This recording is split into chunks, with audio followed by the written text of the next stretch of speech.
And the University of Central Florida Knights are the talk of college football for their undefeated season. CBS 4 Sports anchor Jim Barry joining us now because, frankly, they've created a lot to talk about. Quite a season for the Knights, and yet they were not in the playoff picture. They didn't make the top four. Why not?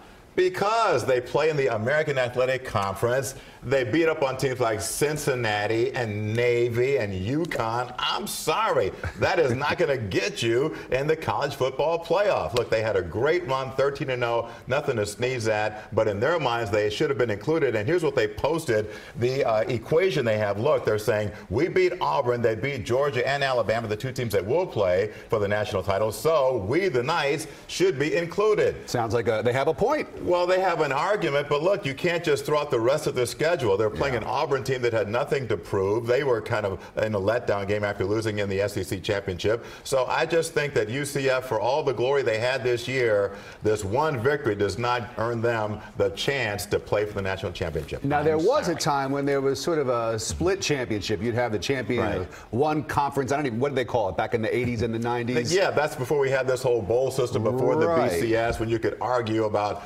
which team was the real champ. But you don't have that now because you have an actual championship game. And so, look, UCF, you're the state champs, okay? You're the best team in Florida, I'll give you that. And they're getting a lot of props, as well they should, when they got off the bus coming from Atlanta last night back in Orlando. Look, they're an exciting team to watch. I love watching them. They run up the score, the #1 offense in the country. But you've got to build up that non-conference schedule, I think, to have a legit argument about included in being in the discussion with the big boys. Well, certainly they have a lot to be proud of this season. Yeah.